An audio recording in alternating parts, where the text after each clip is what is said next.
हेमा, नीना और करीना के एक्शन है रंगीन। ठीक है, तो ये 6 की 6 क्या है? ये 6 की 6 होती है अक्रिय गैस है जिनकी संयोजकता होती है 0। वैलेंसी कितनी होती है इनकी? संयोजकता 0 होती है, इसीलिए इनको बोलते हैं जीरो गैस। तो पूछ लेता निम्नलिखित में से कौन सी अक्रिय गैस है, कौन सी जीरो गैस है, इस तरह से क्वेश्चन पूछ लेगा।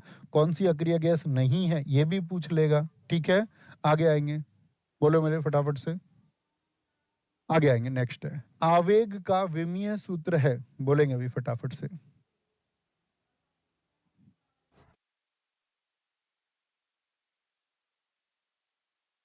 फटाफट से देंगे सारे दोस्त, उत्तर देंगे, सबका आंसर आना चाहिए। B B B B B B, ज्यादातर साथियों का उत्तर बी आया। ml² T-2, ये तो देखने की बात होगी। ज्यादातर साथियों का बी। विमा निकालनी नहीं आती तुमको? विमा निकालनी नहीं आती? मुझे बताओ, जैसे द्रव्यमान लिखा हुआ है मास, इसकी विमा क्या होगी? पहले द्रव्यमान की बताओ, ऐसे भी पूछ सकता है। द्रव्यमान जो होता है जिसको हम मास कहते हैं, इसको किस में नापते हैं? आप कहेंगे भैया इसको किलोग्राम में नापते हैं। किलोग्राम की विमा होती है हमेशा एम।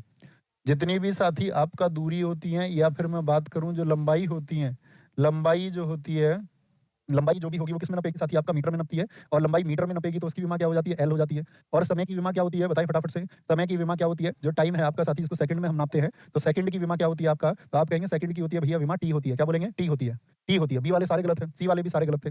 अब देखना बड़ा आसान सा तरीका है, बस सूत्र पता होने चाहिए। जैसे मैं बोलूं साथी आपसे क्षेत्रफल की विमा क्या होगी? क्षेत्रफल का सूत्र क्या होता है? लंबाई गुणा चौड़ाई। तो लंबाई को भी किस में नापोगे भैया? मीटर में नापेंगे। और चौड़ाई को भी किस में नापेंगे? मीटर में नापेंगे। लंबाई या चौड़ाई को तो मीटर की क्या होगी? एल हो गया, और साथ ही एल हो गया। तो एल की एल क्या हो गया? एल की घात कितनी हो गई? 2 हो गई। ठीक है, कोई दिक्कत? मैं बोलूं आयतन की विमा क्या होती है? आयतन की विमा आप बोलेंगे भैया लंबाई गुणा चौड़ाई गुणा ऊंचाई, length into breadth into height होती है। तीनों को किस में नापेंगे? लंबाई को भी एल में, चौड़ाई को भी एल में, और ऊंचाई को भी एल में, क्योंकि वो भी एक लंबाई है, तो एल की घात 3 हो गया। ठीक है, कोई दिक्कत इस बात में?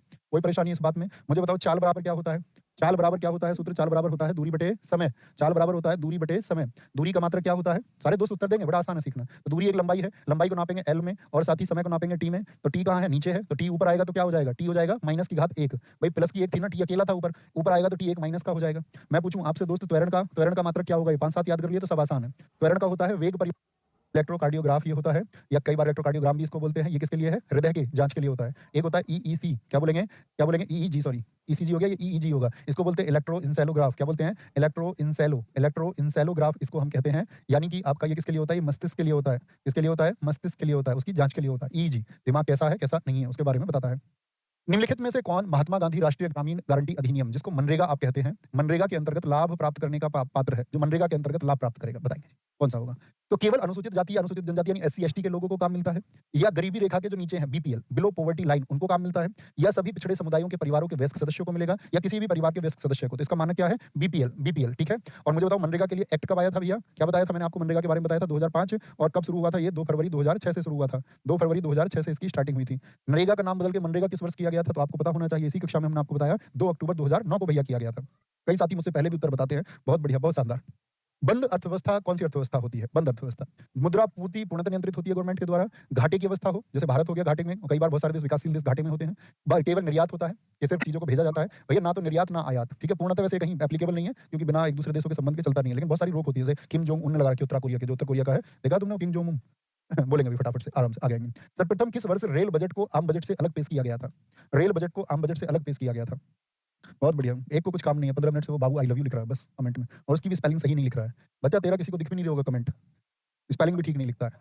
आगे आएंगे। सर्वप्रथम किस वर्ष रेल बजट को आम बजट से अलग पेश किया गया था? बोलेंगे 1921 में, 1924 में, 1961 में, 2017-18, 2017-18। क्या बोलेंगे? 1924 में। क्या बोलेंगे जी? 1924 में इसको अलग कर दिया गया था। किस समिति की सिफारिश पर? तो ये थी विलियम एकवर्थ समिति।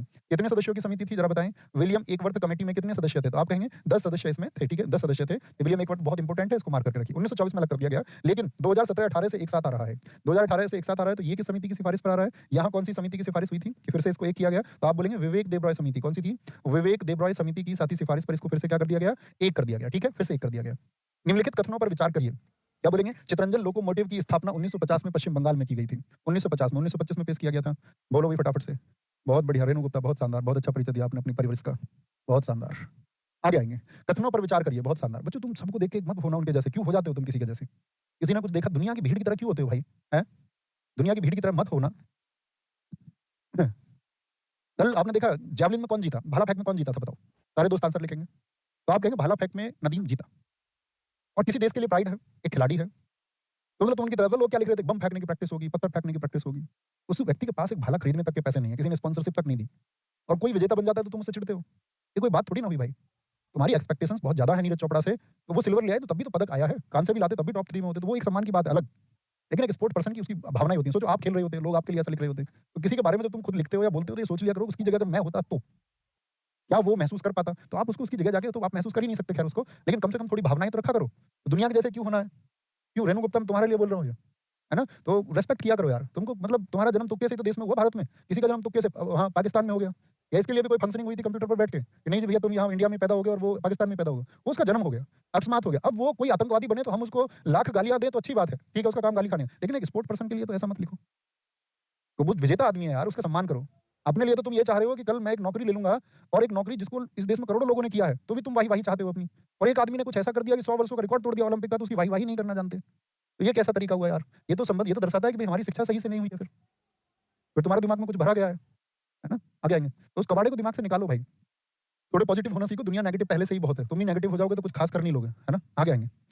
चित्तरंजन लोकोमोटिव की स्थापना 1950 में पश्चिम बंगाल में की गई थी। चित्तरंजन लोकोमोटिव ये साथी रेलवे से संबंधित है, जी हाँ। इंटीग्रल रेल कोच फैक्ट्री पूछा जाता है कहाँ पर है? कपूरथला पंजाब में 1986 में, जी हाँ। डीजल लोकोमोटिव वर्क्स की स्थापना 1961 में मिर्जापुर में की गई थी। तो आप कहेंगे भैया 1961 में मिर्जापुर में नहीं, जो आपका लोकोमोटिव वर्क्स का कार्य है ये यूपी में वाराणसी में होता है। ये आप सब जानते होंगे। क्या बोलेंगे? वाराणसी में। तो ये क्या हो गया? तीसरा गलत हो गया। तो कौन से ठीक है? केवल 1 और 2 ठीक है। 1 और 2 ठीक है।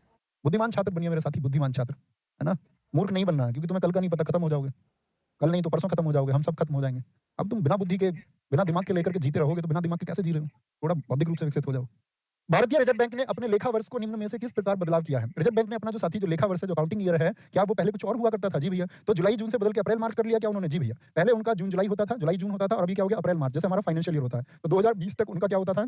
2020 तक जुलाई जून ही होता था। और हमारा फाइनेंशियल ईयर क्या है? जो हमारा मौजूदा वित्त वर्ष है, मौजूदा वित्त वर्ष क्या है? तो मौजूदा वित्त वर्ष हमारा वो भी क्या चलता है दोस्त? अप्रैल से मार्च चलता है, अप्रैल से मार्च, अप्रैल से मार्च चलता है। कोयले के 3 अग्रगण्य उत्पादक राज्य अवरोही क्रम में, उतरते क्रम, यानी सबसे ज्यादा उत्पादन जिसमें होता है वो पहले स्थान पर। तो कोयला के सर्वाधिक 3 उत्पादक कौन-कौन से हैं? तो छत्तीसगढ़, फिर उड़ीसा, फिर मध्य प्रदेश, झारखंड, फिर उड़ीसा, फिर छत्तीसगढ़। तो एकदम से ठीक है दोस्त, ऑप्शन बी एकदम से ठीक है। झारखंड तो आपका 83 बिलियन के साथ में पहले स्थान पर आता है, 83.1 बिलियन टन के साथ में आता है ये। उड़ीसा फिर आता है आपका लगभग 80 के साथ में, छत्तीसगढ़ 57 के साथ में आता है। तो सबसे ज्यादा झारखंड में होता है। कत्थक 3 अलग-अलग रूपों में पाया जाता है। कत्थक मुझे बताइए कहाँ का शास्त्रीय नृत्य है? मैंने आपको शुरुआत में बताया था कि भारत में शास्त्रीय नृत्यों की संख्या 8 है। थम्स अप करके बताएं जी भैया, हम उनके बारे में जानते हैं जो आपने बताया था। तो जो कत्थक उत्तर प्रदेश का है और उत्तर भारत का एकमात्र ही शास्त्रीय नृत्य है। तो उसके बारे में पूछ रहा है कि वो घरानों में कहा जाता है जिनका नाम उन शहरों के नाम पर रखा गया है, जिसमें यूपी के घराने हैं तो इसलिए महत्वपूर्ण है। कत्थक नृत्य की परंपरा हुई थी, उन 3 शहरों के नाम बताइए। तो वो 3 शहर कौन-कौन से हैं? जयपुर है, बनारस है, लखनऊ है। घराने का मतलब होता है जहाँ से म्यूजिक शुरू हुआ है। या आपका प्रयागराज है, तिरुवनंतपुरम है, सूरत है, अयोध्या, प्रयागराज, जयपुर, बनारस, अयोध्या, लखनऊ। तो क्या होंगे आपके? जयपुर, बनारस और लखनऊ है। जयपुर जो साथी भानुजी महाराज ने शुरू किया था, किसने? भानुजी महाराज। भानुजी महाराज जो आप लोगों की कक्षा कराते हैं। बनारस घराने को जो शुरू किया था वो जानकी प्रसाद ने किया था। क्या बोलेंगे? जानकी प्रसाद ने। लेकिन रोज भानुजी नहीं कराते हैं, कभी-कभी साथी आपका जानकी जी भी आ जाते हैं आपकी कक्षा कराने। ईश्वरी प्रसाद, क्या बोलेंगे? ईश्वरी प्रसाद ने। लेकिन ये बहुत शरारती है। शरारती ऐसे क्लास शुरू करके तुम्हारी फिर यहाँ से भाग जाता है, गायब हो जाता है। क्या बोलेंगे? ईश्वरी प्रसाद। ईश्वरी प्रसाद वो क्या बोलेंगे? वो लखनऊ से बनारस घराने के जानकी प्रसाद हैं। यूके, यूएसए, जर्मनी और जापान के अलावा जी7 में शामिल देश कौन-कौन से हैं? जी7 जिनको साथी दुनिया की सबसे मजबूत अर्थव्यवस्थाओं में माना जाता है, जिनको विकसित देश माना जाता है, क्या बोलते हैं उनको? Germany, Japan, Canada, America, Britain, France, Italy, रूस कहते हैं। जज कैब में बैठ के एफआईआर करने गया। रूस को तो इन्होंने क्रीमिया क्षेत्र पर कब्जा किया तो बाहर कर दिया। अब कितने बच गए? 7 बच गए। तो जर्मनी लिखा हुआ है, जापान लिखा हुआ है, यूके यानी कि आपका ब्रिटेन लिखा हुआ है और साथ ही आपका अमेरिका लिखा हुआ है। कौन-कौन नहीं लिखे हुए? कनाडा नहीं लिखा हुआ, फ्रांस और इटली। कनाडा, फ्रांस और इटली नहीं लिखे हुए हैं। तो ऑप्शन डी कनाडा, फ्रांस और इटली। याद रख लेना, पहले ये जी6 था और 1975 में बना था, 1975 में बना था, ठीक है? फिर इसमें क्रमशः जोड़ा गया, फिर उसको बाहर कर दिया गया। इसका जो 2023 का साथी, 2023 में जो इनकी 49वीं बैठक हुई वो इंपॉर्टेंट है। 2023 में इनकी 49वीं बैठक हुई थी कहाँ पर? जापान में। अगर मैं बोलूँ 2024 में हुई इनकी कौन-सी 50वीं बैठक, वो कहाँ पर? जी7 की 50वीं बैठक आपका, तो आप कहेंगे इटली में। कहाँ पर जी? इटली में। ये भी महत्वपूर्ण है, ठीक है? क्या भारत जी7 का सदस्य है? हाँ या ना? भारत अगर मैं बात करूँ जी20 का सदस्य है? जी भैया। भारत जी77 का सदस्य है? जी भैया। भारत जी4 का सदस्य है? जी भैया। पूछा जाता है भारत किस? जी मतलब होता है ग्रुप ऑफ 20, ग्रुप ऑफ जो 21 हो गया अब, जो 21 हो गया अब, है ना? तो ऐसे पूछा जाता है इन सबसे। तो भारत बाकी सबका लेकिन जी7 का नहीं है, ये भी बात याद रख लेनी है, ठीक है? आगे आएँगे। विश्व की सबसे ऊँची चोटी कौन-सी है? Kanchenjunga, mount Everest. सब जानते हैं कौन-सी है सबसे ऊँची चोटी? भैया वो माउंट एवरेस्ट है, माउंट एवरेस्ट। अगर माउंट एवरेस्ट की बात करें तो ये कौन से महाद्वीप में स्थित है? तो आप कहेंगे भैया एशिया की सबसे ऊँची चोटी है। तो महाद्वीपों की चोटी आपको पता होनी चाहिए। मुझे बताओ जो दक्षिण अमेरिका की सबसे ऊँची चोटी कौन-सी है? ये तो कहाँ की होगी साथी? आपका एशिया की सबसे ऊँची होगी। दक्षिण अमेरिका जो साउथ अमेरिका, 7 महाद्वीप है ना? तो जो दक्षिण अमेरिका की सबसे ऊँची चोटी है वो कौन-सी है? आपका अकांकागुआ है। कौन-सी है? माउंट अकांकागुआ है, आपको ये पता होना चाहिए, ठीक है? दक्षिण अमेरिका की। उत्तर अमेरिका की सबसे ऊँची चोटी कौन-सी है? उत्तर अमेरिका की सबसे ऊँची चोटी है देनाली, जिसको डेनाली भी कहते हैं, देनाली। मैं आपसे पूछूँ दोस्त किसकी? अफ्रीका की सबसे ऊँची चोटी कौन-सी है? तो अफ्रीका का सबसे ऊँचा क्या बोलेंगे भैया? वो है आपका माउंट किलिमंजारो। क्या है? माउंट किलिमंजारो है।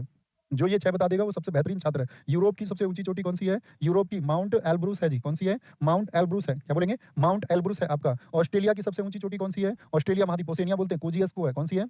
कोजिएस्को है। क्या बोलेंगे? कोजिएस्को है। और मैं आपसे पूछूँ अंटार्कटिका की सबसे ऊँची चोटी कौन-सी है? अंटार्कटिका की सबसे ऊँची चोटी वो है माउंट विल्सन। कौन-सी है? माउंट विल्सन है आपका। माउंट विल्सन है। ये आपको पता होना चाहिए, ठीक है? माउंट विल्सन है। ओके, आगे आते हैं। निम्नलिखित में